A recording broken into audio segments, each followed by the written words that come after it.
یاد رکھیے جو ملتا ہے سجدے میں ملتا ہے، سجدے میں ملتا ہے۔ اللہ کے رسول صلی اللہ علیہ وسلم کے ایک صحابی ربیعہ بن کعب اسلمی رضی اللہ تعالی عنہ، صحیح مسلم کی حدیث، کہتے ہیں کہ جب میں نے اسلام قبول کیا اور اللہ نے میری روح کو ایمان کے نور سے منور فرما دیا، میں نوجوان تھا، غیر شادی شدہ تھا، بڑی طاقت تھی، بہت ہمت تھی، غربت بھی بہت تھی۔ جب میری روح نور ایمان سے منور ہو گئی اور پھر پلس یہ کہ میں نے اپنی آنکھوں میں اللہ کے نبی صلی اللہ علیہ وسلم کے دیدار کا سرما لگا لیا، آنکھیں بھی روشن، دیدار کا جب سرما لگا لیا تو اللہ کے نبی کی محبت میرے روئیں روئیں کے اندر،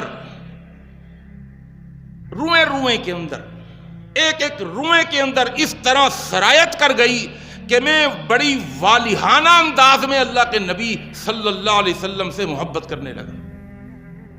ایک دن عرض کی، اے اللہ کے پیغمبر، آپ سے بہت محبت کرتا ہوں، بہت چاہتا ہوں۔ آپ نے فرمایا ٹھیک ہے۔ کہنے لگے ایک درخواست لایا ہوں۔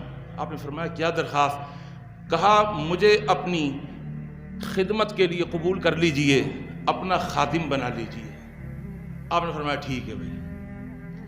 اب صحیح مسلم کی حدیث یہ کہتے ہیں کہ میں خوش ہو گیا، درخواست قبول ہو گئی۔ فَأَتَيْتُهُ بِوَضُوئِهِ وَحَاجَتِهِ، میں اللہ کے رسول صلی اللہ علیہ وسلم کی خدمت میں لگ گیا اور دن بھر اللہ کے رسول کے ساتھ رہتا تھا سائے کی طرح۔ آپ کو وضو کرواتا، آپ استنجے کے لیے جاتے، پانی لے کر لوٹا لے کے جاتا، آپ کے بیٹھنے سے پہلے زمین کو نرم کرتا تاکہ پیشاب کی چھینٹیں نہ پڑیں، وضو کرواتا، استنجے کے لیے پانی دیتا۔ اور جب رات ہوتی اللہ کے رسول اپنے حجرے میں چلے جاتے، میں رات کو جاگتا کہ کب اللہ کے رسول نکلے قضاء حاجت کے لیے، کسی کام کے لیے، میں فوراً آپ کی خدمت کے لیے کھڑا ہوا ملوں۔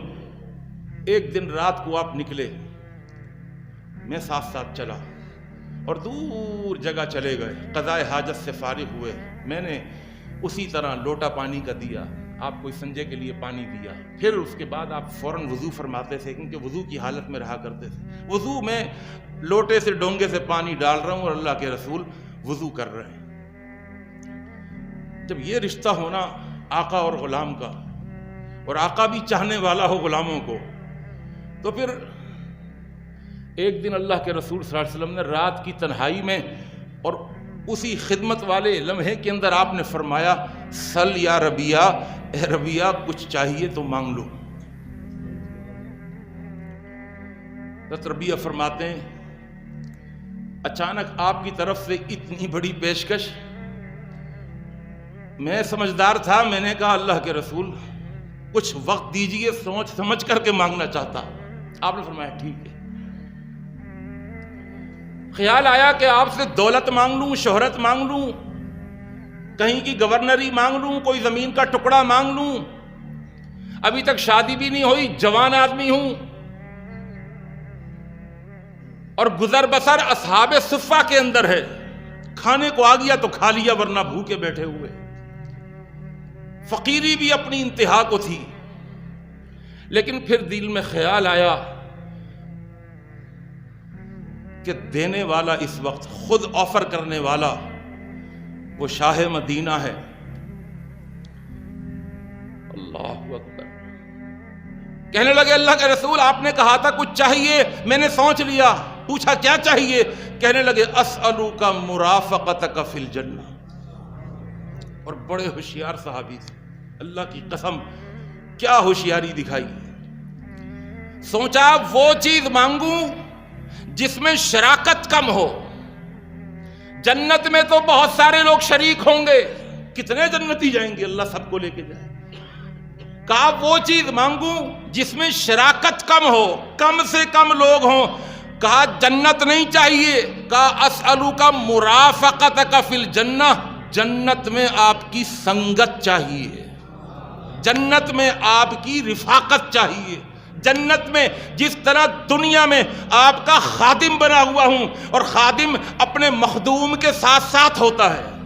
آ رہی بات سمجھ؟ خادم مخدوم سمجھتے ہیں نا جس کی خدمت کی جائے. خادم آقا کے ساتھ ساتھ ہوتا ہے، وہی خادم ہوتا ہے، وہی زیادہ خدمت کرتا ہے.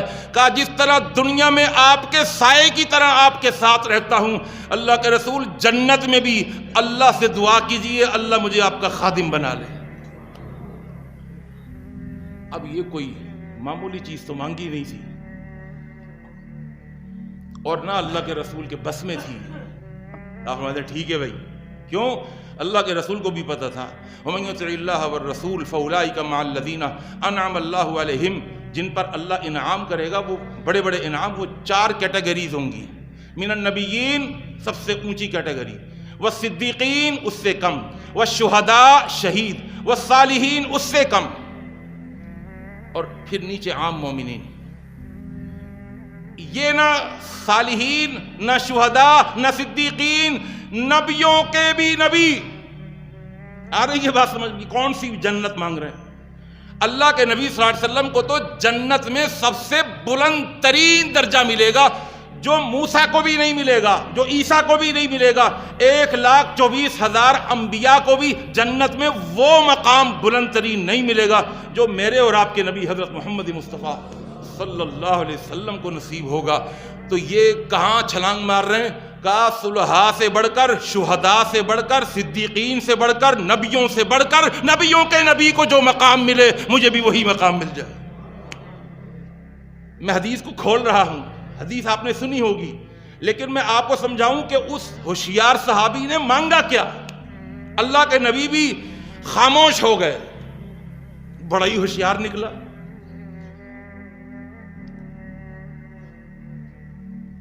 اب یہ دیکھ رہے ہیں یہ تو دینے کے لیے تیار تھے ابھی کہ مانگو کیا چاہیے، اور اب خاموش ہو گئے. تو آپ نے ایک جملہ جو ارشاد فرمایا نا، وہی میرا موضوع ہے. فرمایا فَأَعِنِّي عَلَى ذَلِكَ فَأَعِنِّي، اے ربیہ میری مدد کر. کچھ میں چاہتا تو ہوں تجھے وہ مل جائے، لیکن تو میری مدد کر. کیا مطلب؟ یعنی میں اللہ سے سفارش کروں گا، لیکن میں سفارش میں صرف تیری خدمت رکھنا نہیں چاہتا. آ رہی یہ بات سمجھ؟ کیونکہ یہاں پر جملہ ہے فَأَعِنِّي، میری مدد کر. اور فَأَعِنِّي پر جو فا ہے نا، فا کا ترجمہ عربی زبان میں تو سے، اردو زبان میں تو سے ہوگا. ہم کہتے ہیں نا کہ جی مجھے یہ چاہیے، تو ہم کہتے ہیں تو پھر یہ کرو. تو پھر تو کا مطلب سمجھ گئے نا، یعنی یہ کرو گے تو ہو جائے گا. فا کا ترجمہ یہ ہے فَأَعِنِّي، تو پھر میری مدد کرو. اللہ کے رسول کیا مدد کروں؟ خدمت کے لیے حاضر ہوں. کہا میری مدد اس طریقے سے کرو. فَأَعِنِّي عَلَى ذَلِكَ بِكَثْرَةِ السُّجُودِ. کثرت سمجھتے ہیں؟ کثرت، تیرے سجدے کثرت سے ہوں، تیرے سجدے زیادہ ہوں. اس جبین نیاز کو جھکا بہت اللہ کے آگے، اپنے سجدوں کو بڑھا لے. اپنے سجدوں کو بڑھانے کا مطلب اپنی قربتوں کو بڑھا لے. اتنا بڑھا کہ تو قریب ترین ہو جا اللہ کے، اور اللہ بھی تیرے قریب ترین ہو جائے. تو میں پھر اللہ سے کہوں اللہ خدمت بھی بہت ہے، اور اللہ اس کے سجدے بھی بہت ہیں، اور یہ قربت بھی بہت مانگتا ہے. میں سفارش کروں گا.